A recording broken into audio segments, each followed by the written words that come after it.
Hey there, golfers and golf heads. Tom Saguto here, PGA member and founder of SagutoGolf in Myrtles Inlet, South Carolina.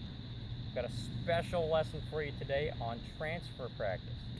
That is the practice that you get taking it from the range to the course. So how do I take my game from the range to the course? And a lot of people struggle with this, and it's because golf is very different than other sports. So think about how you practice baseball, basketball, football, other sports. So baseball, you're in the batting cage, or you got a pitcher throwing to you on a field that you play baseball on, and you're hitting balls back into the field. You're reacting just like you would be in a real game. Basketball, those layups that coach made you do forever and forever, you're practicing on a basketball court, throwing baskets at an actual throwing balls at an actual basket, doing a layup as you would in a real game. I'm being very particular here because there's a reason. Practicing piano or guitar. Okay, I play guitar, and I can attest that when improvising or when practicing, I practice improvising because the whole goal is you're going to be playing guitar live. So I practice as if I'm going to play live. So when I go live, there is no issue. I have transferred my practice into live, and everything goes without hitch. So, how's golf practice? We hit balls on a driving range to 5 to 10 different targets. I call it an abyss. We hit balls into this abyss out here with little focus on a target. We're not on a golf course, and so we end up getting stuck in this mindset of just hitting it to a place instead of to a specific target. When we go on the golf course, we're looking at, all of a sudden, we get on the tee, we don't have 5 flags out there, we don't have 10 flags, we got one particular target, we're specific, and then when we hit to the green, we've got one target, the flag. So our whole focus has changed.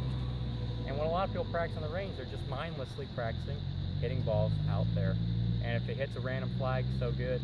If it goes in the woods, not a reaction.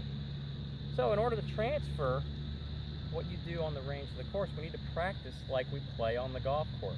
This is the key element of transfer practice. And what I mean by this is when I pick a target, I'm going to, well, at least for a shot, every shot I hit in transfer practice, you can be working on your game in a different practice. This is specifically transfer. If I'm hitting a shot in transfer practice, I have to go through my entire pre-shot routine. I've got to pick a specific target with a specific purpose and objective in mind. I'm not just scraping and hitting. So it's going to take you 10, 15 seconds, like you would on a golf course.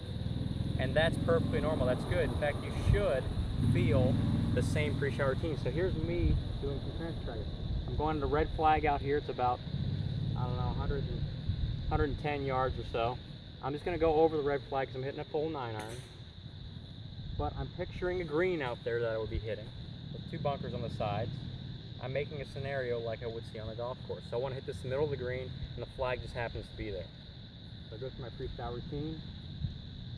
The wind's a little bit in my face.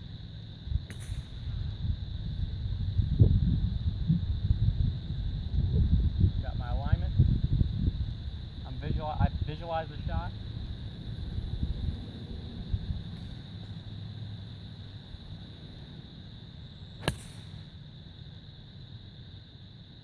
And I hit the shot. And I evaluate it.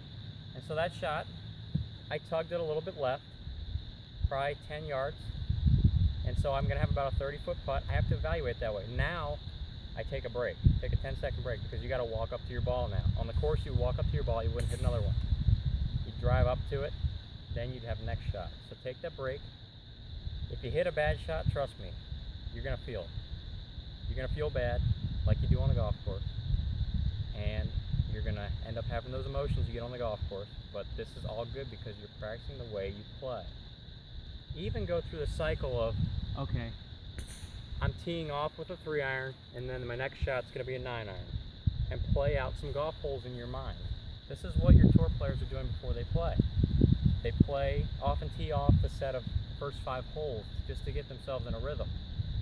Like Tiger Woods was famous for practicing that first tee shot at the end of his driving range routine. He would envision the fairway, hit his signature shot, probably a little fade, but he'd envision the fairway, the bunkers, and a specific target in mind. So when we got on that first tee, he just pulled the trigger, and it was just like practice. Give this a try when you go out there on the range. Practice with a purpose. Don't practice mindlessly, because when you go on the golf course, unless you're playing mindlessly, then it's not going to work for you. You need to have a purpose, because when most people go on the golf course, all of a sudden they have a purpose.